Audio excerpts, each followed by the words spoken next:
What's up, y'all? Gun and Trails, journey back again with another video. Today's video is going to be about the first time I experienced somebody drawing their gun on another person.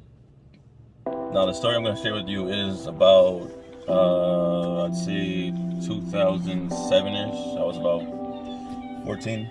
Now, the story I'm going to share with you is, it goes back to about 2007-ish, 2007, 2008. I was a little kid at the time. I didn't know, I didn't really experience this until, it happened. But before that, we go into the story, guys. Make sure you comment, like, and subscribe. We are on our way to reaching 1,000 subscribers, so I need your help to do so. And shout out to new subscribers. Thank you, guys. Thank you for the comments, always. This channel is about gun-related topics, gun reviews, gun range, shooting, all that stuff. Anything gun-related, we cover. Summertime's coming up, so we got a ton of great content coming soon. So just formulating the content and seeing what I can do. All right, let's get into it.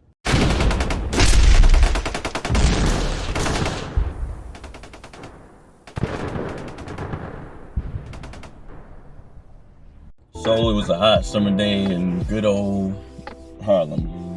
It was the year 2007, 2008. And I went to summer school at the time because my bad didn't decide to listen or to do any schoolwork, so they decided to throw me and a couple more other kids along the way in summer school, right? Go figure. So really, guys, it happened. It always happens the times where you don't think it's gonna happen.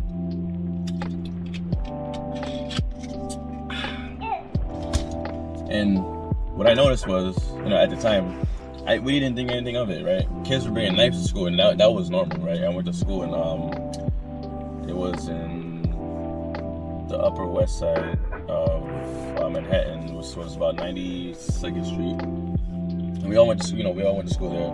And then when we decided not to go to class, we decided to just, attend summer school because that's what we had nothing else to do during the summertime, but to go to summer school and get in trouble and do things that, today would probably get you in a lot of trouble. But, we didn't get caught sometimes, so whatever. I went to summer school in, Martin Luther King Jr. in Manhattan. Now, borderline, that was like, I guess, heading towards a couple blocks from Harlem, right? That's 125th and up. Anyway, so, it was a hot summer day, right? The birds were chirping. It was everybody outside, everybody enjoying the weather and everything. And of course, at the time when when those times happen, when there's good, there's always bad. So me and my friends decided to, go look for something to do. So that's what we did. Not looking back, it was kind of like it was a crazy day.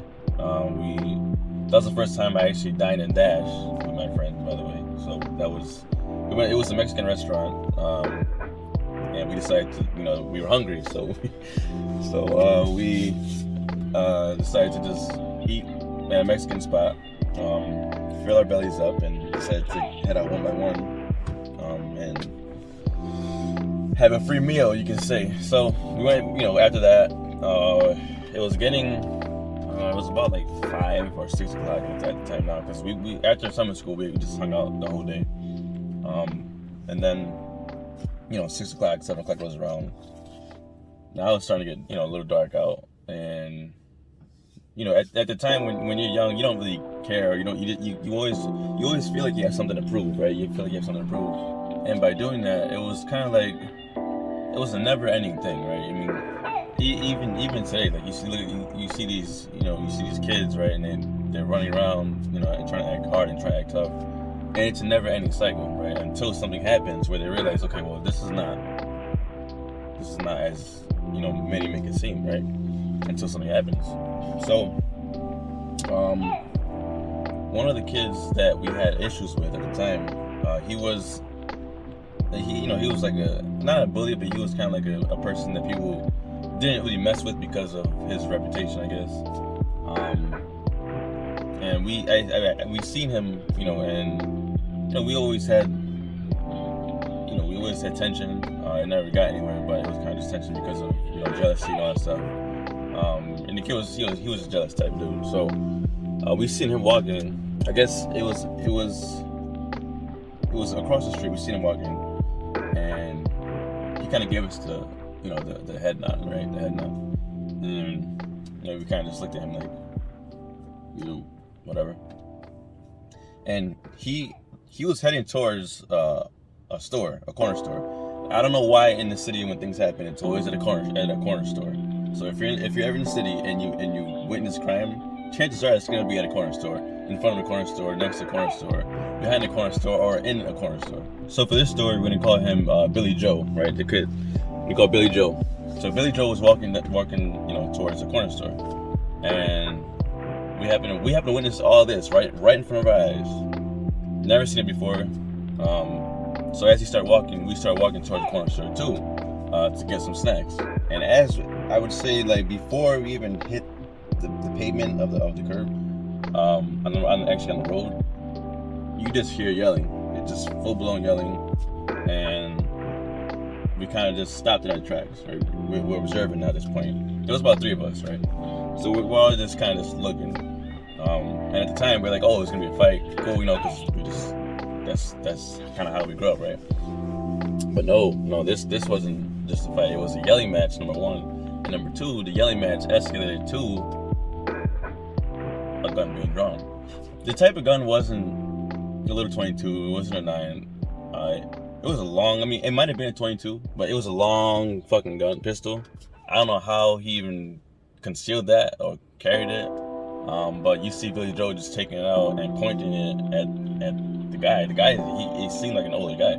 So I'm sitting there like just mind blown. Like this kid really just pulled the gun out on the dude. And now at this point, I'm thinking, okay, well now he's gonna pull the trigger. So I'm gonna see what happens when he does that. Right? Again, when you're a kid, you don't think to just run when situations like that happen, right? Especially when you grow up in a rough neighborhood. You always want to stop and observe and see what happens if anything does happen, and then you run, right? That's kind of how things are. So of course, if we heard a shot or we seen a shot, that would have happened, right? Boom, he shoots, we run. End of story. But then it doesn't stop there. So Billy Joe, who pulled the gun out on the guy stepped back, and then it was like everything was just quiet. It was like, oh, what's gonna happen next? Or what's the sequel? So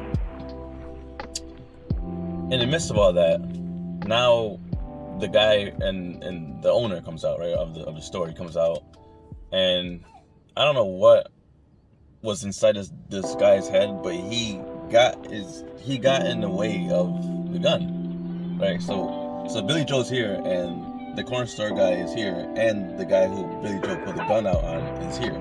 So the guy walks out, and he's in front of the guy, and he's like, he's just telling him to stop, put the gun down, all that stuff. He won't call the cops. So Billy Joe gets pissed off. So now he's going up to the guy who's covering the guy. I don't know what situation happened. I still don't know what happened. But it probably wasn't a good one because, he got a gun pulled out on him.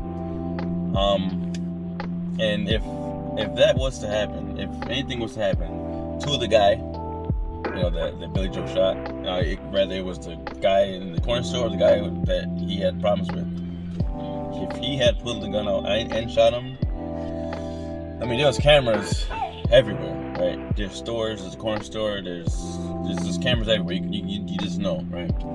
And there's a lot of witnesses. So Billy Joe wouldn't have had a good time trying to beat that case. But that was the first time. The way how it ended was Billy Joe got pissed off, walked off, started talking a lot of stuff that you can't really say to people. And the corner store guy and the dude who Billy Joe pulled the gun out on went different ways. And the guy called a taxi. Went a taxi, and that was it. So that goes to show you, if something was to happen in this crazy world, it would happen even when we don't expect it, right? It would happen even when we're enjoying anything that we're doing, right? It's summertime. Summertime is it's always a hot summer, and what I mean by that is,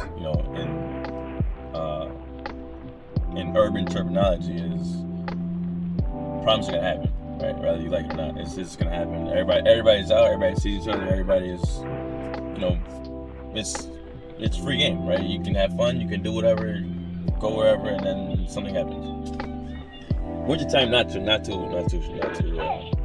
hot. In the legal system, because Billy Joe was a juvenile, in the legal system, if Billy Joe decided to pull the gun and he decided to shoot, now, depending on the after effects of that, if he hypothetically speaking, if he shot the guy and killed him,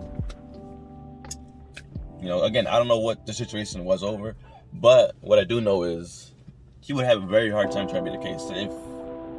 He would have no chance at all, because the firearm was obviously illegal. Number two, there's witnesses. Number three, the dude would be dead. He'd be facing a murder. So, long story short, we talked about that for about 2 months, because that's the first time we seen it. And Billy Joe was looked at as, the head dude, I guess, like the more respected dude, and nobody messed with him, right? I mean, of course, we were kind of like the rebels, and we kind of just always had that tension still. I don't know why, but he did. Billy Joe was jealous of of how we carried ourselves in school. So that was the summer night. It was about 6 or 7, maybe 8 o'clock. I'm not sure, but it was getting dark, and that was a summer night in New York City. Wherever you are in the world, things are gonna happen. You can be in a nice neighborhood, you can be in a bad neighborhood, and something can happen. And you guys always want to be prepared for that, right? Rather just prepared to make a smart move and kind of dip up out of there, or make a smart move and kind of defend yourself, right? So, that's why I always tell people, make sure you train to stay ready, not to get ready. Always stay ready to not get ready. And you guys, again, we are on our way to 1,000 subscribers, so make sure you go ahead and subscribe to the channel.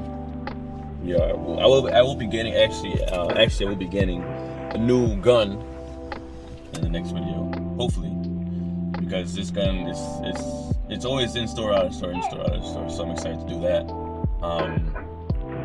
And I'm giving you guys a hint. I'm actually starting to get into shotguns now, because I got certain things. But that's for the next video. So make sure you hit the bell to get the notification. And I posted it. Comment, like, subscribe. And again, like I said before, once we hit 1,000 subscribers, guys, I'm gonna be exposing what I've been working on. And this project, I guess you could say, is not easy. It's not easy at all, and it's very costly. So, obviously, what my thank you would be that. So, again, share this video. Leave a comment. What's the craziest moment you've seen? As far as it doesn't have to be too crazy. I don't want people saying crazy shit in the comment section. But even in a fight, like or a yelling match or anything like that. What's the most intense that you think that would have happened? The outcome, right? So this is Gun Chairs. I'm Jimmy signing out. Peace.